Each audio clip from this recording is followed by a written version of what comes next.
Today we will be talking about some important concepts of normal distributions that is related to what we discussed last week, where we had some idea of what is a normal distribution and what you mean by here we discussed about sorry, last week's lecture. I think you have it with you. We discussed about what is a normal distribution and how the distribution is, the shape of the distribution, and what is a set score and all. So today we will be moving to a different topic, which is known as hypothesis testing, confidence intervals. So let me start this one with some background of why we need hypothesis testing. So hypothesis testing comes when we want to test a particular idea. For example, let's say that you are preparing a new civil engineering material. For example, let's take it as a new cement material. So you are going to mix several components: cement, sand, aggregates, and water to different proportions. And maybe you are going to add a new type of a material, like let's say fly ash. Fly ash means those um, for the time being, let's take it as ash, so some sort of a carbon based material. So you are going to add that. Now you need to check whether the carbon based material is going to increase the strength of the material or you are going to make a material that can help you to improve the tensile strength of the concrete or whatever. But usually we know that tensile strength of concrete is dependent on the reinforcement that you are going to make. So let's say you are going to build a mixture, maybe more thermally um, capable, etc. So we can think of different things, but how do we check that whatever the material that you are going to create is going to have those properties? So whether mixing them would allow you to do that. So that in that sense you need to have some hypothesis, like this particular concrete. So I will write the hypothesis testing here somewhere at the, okay, I'll start a new page and I'll just give a briefing about hypothesis testing, and I'll come back to this after a while. So what is a hypothesis? That is something that we claim about a certain scenario. For example, let's say we say that we have a new material, say material A. Okay. So somebody says that we can by adding material A, the strength characteristics of concrete, characteristics of concrete is going to increase. So this is what somebody says. Okay. So how to check this one? So to check this,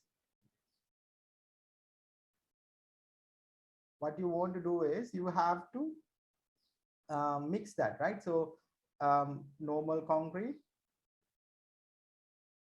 you may have the normal concrete, and then you have the mix, the new the concrete mixed with the new material, the concrete mixed with the new material. Okay. So what you need to do is you have to check some samples. So with the normal concrete, you can check sample one, sample number 1, 2, 3, let's say, and with the concrete mixed with new material, the new type of concrete, we can also check sample. Maybe I give a different name, A, B, C. So you did 3 tests on strength of the concrete with the normal type of concrete, and then you did another test with the mixed concrete, the new type of one. And then you get a strength value for each of these samples. You got a value, let's say 50 megapascals tensile strength, just for brief understanding. Okay, so we got 55, and let's say that we got, I'll just write down the numbers. So let's say 50, 40, 55 kind of. And here you may get sample strengths like, for example, let's say 60, 55, and 50. So after doing this, you can take the mean or the average of this sample and the average of this sample. So obviously this is 90, 145. So 145 divided by 3, and here you get 150. So say it's 105, 165. 165 divided by 3. Obviously, it looks that this mean is greater than this one. But you have only checked 3 samples here, and you have only checked 3 samples here. So obviously, just by looking at the samples, you cannot say much about whether this particular material is going to be increasing the strength of the concrete as you expect. Because if you say that this concrete is going to improve the strength, then maybe you have to give the contractors that to mix this particular thing. But you cannot claim that. How do you know whether if you check 100 samples, this thing is going to be the same? Therefore, it's not going to be a straightforward claim. So that is why we move from descriptive statistics. We move from descriptive statistics to more of inferential statistics. So this is the part where we need to learn how to infer about the population data using the sample data. So you did an experiment using your samples, and you need to check and claim whether this is valid for an entire population, whether by mixing this, that material is going to have more strength. So this is what you do. Like when you see toothpaste advertisements, they say toothpaste advertisements, they say adding there's a new formula. So this new formula is going to increase your whatever the color of teeth or the shine of the teeth or whatever. They say that that's going to improve this. So how do they claim it? They have to talk about the entire population. Like they have done some sample testing, and they need to use some statistical means to say, okay, our new toothpaste is going to improve your these characteristics. So that is where this inferential statistics comes into play. Okay, so before we learn about this hypothesis testing, we need to learn about 2 things first. First thing, as we have done last time, it's about the normal distribution. So normal distributions, we talked about their shape. They are distributed like a bell curve. So you have a mean at the top and the median. So mean more than median for this type of distribution is the same. So it's this axis. You can easily fold this distribution from one corner to the other because they are symmetric. So they are going to have the same shape. So these are the 3 major characteristics of a normal distribution. They are symmetrical around the mean. Mean, median, and mode are the same value, and total area under the curve is equal to 1. So what do you mean by total area under the curve? When we discussed about probability, we told that the total probability should be 1. And we talked about frequentist, rather the cumulative frequency, or the fractions, relative frequencies of a distribution. So these frequencies should add up to 1. Therefore, the area under this normal distribution is 1. So these are the three major characteristics of a normal distribution. And so this is an example. Most of the natural distributions are following normal distributions. So the height of people aged between 15 to 30, for example, let's take this as an example. So here you can see that when you measure a sample, you can get some value, and you don't know whether this entire thing is following the same distribution. So you can do a testing, like I said, and check whether they are following the normal distribution. Typically, they all follow, all the natural distributions in general follow the normal distribution. So the equation for the normal distribution is like this, with a integration mark, and there is some factorial, sorry, the fractions attached to this one, pi, natural power to the natural logarithmic function, etc., exponential functions. But we don't use this often. We refer probability charts. So we have z-score charts, z tables like this. I'll come to that in a moment. So weight of the same group can be symmetrically distributed like that, height, weight. And okay, what are the characteristics of a normal distribution when we think about standard normal and normal? So last time when we discussed about the probability distributions, we did something. Give me a second. Talk about hypothesis testing here. So we have already talked about this normal distribution to standard normal. So I'm going to use my selection tool here so that I can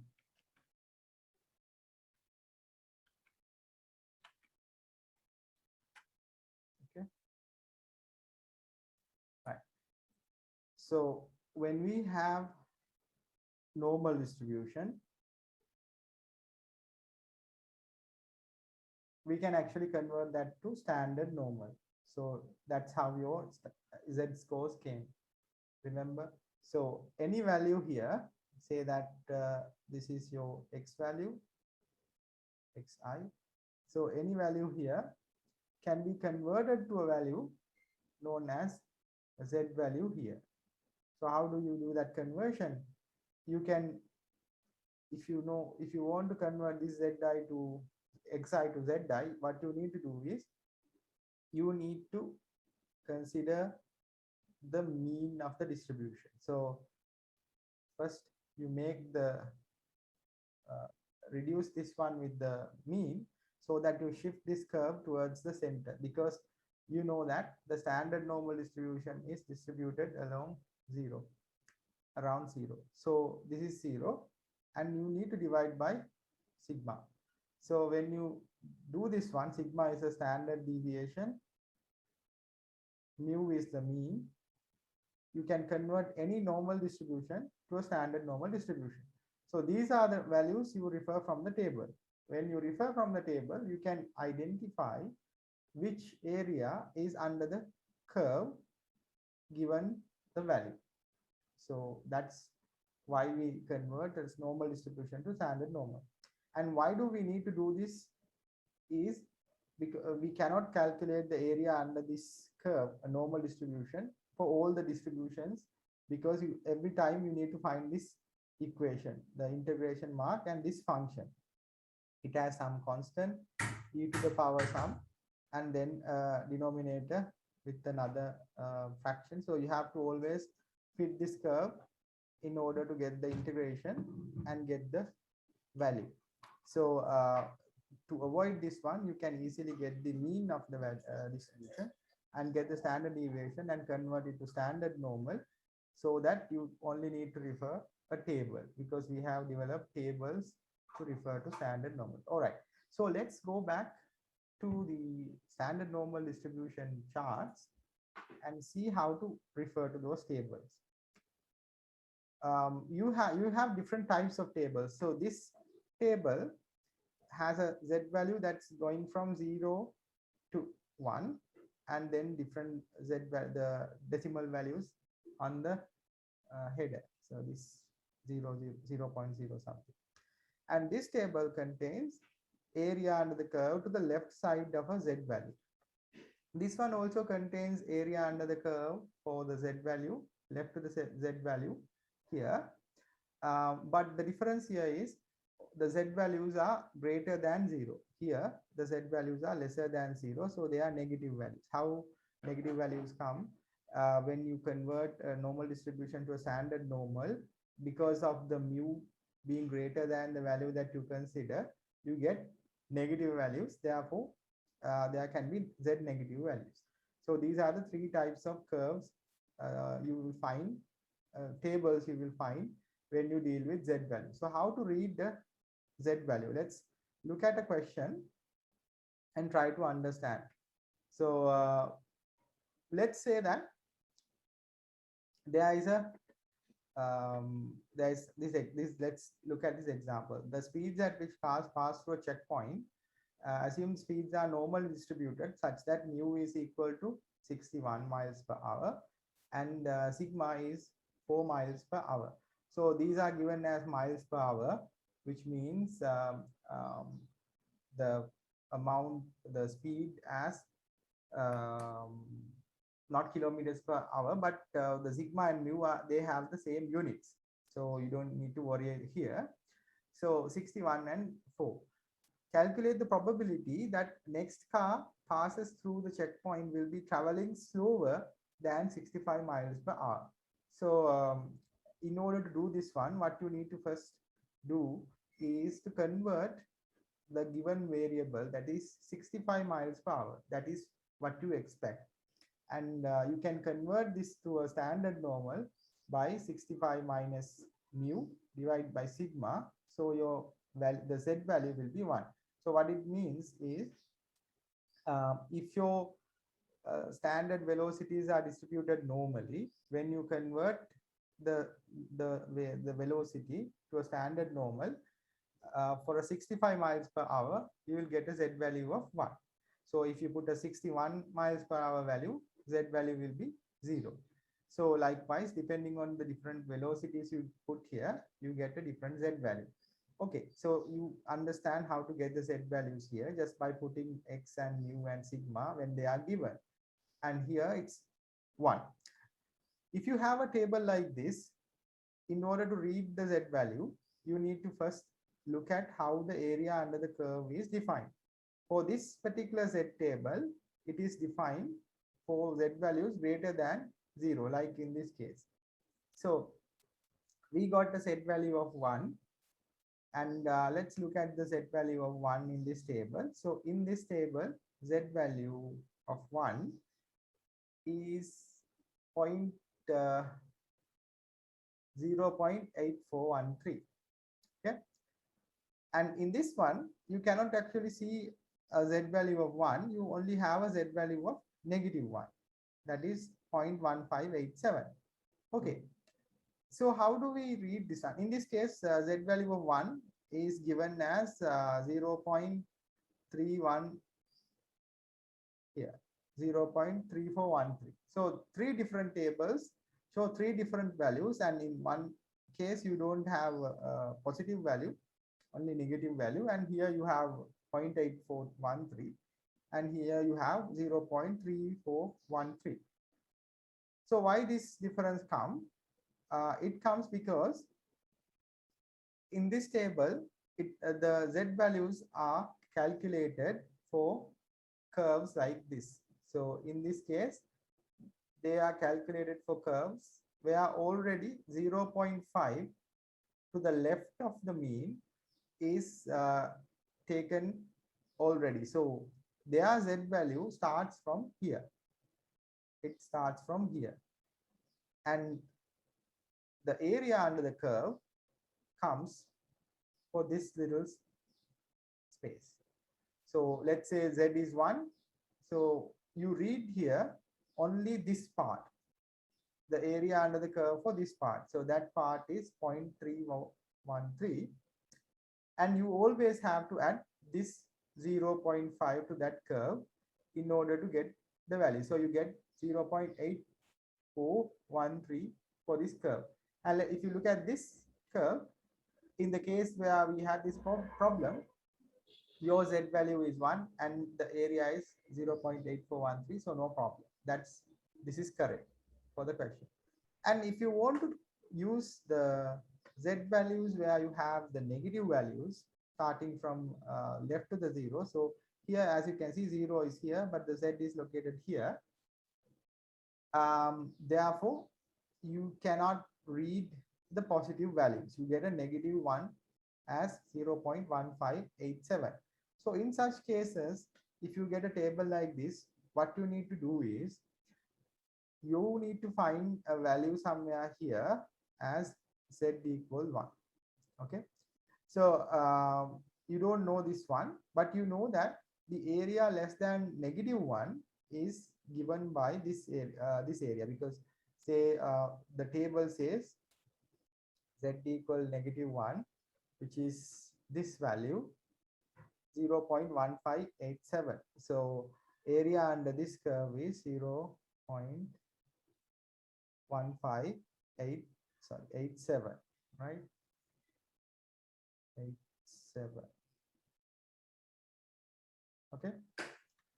So 0.1587 under this curve, but you don't know the value less than Z equal to 1. However, you know that when you have the value like this, because of the symmetry of the distribution, you know that the area under this part is the same as the area under this part. As I told you, if you fold this part to this part, if you fold them, they look like this and they are symmetrical. They overlap like this. So if you know the area under this part, if you know the area here, that is the same area as this one, this area. So when you know Z is equal to -1 and below the area is 0.1587, you can safely assume, or you know that the area greater than +1, this part is also 0.1587.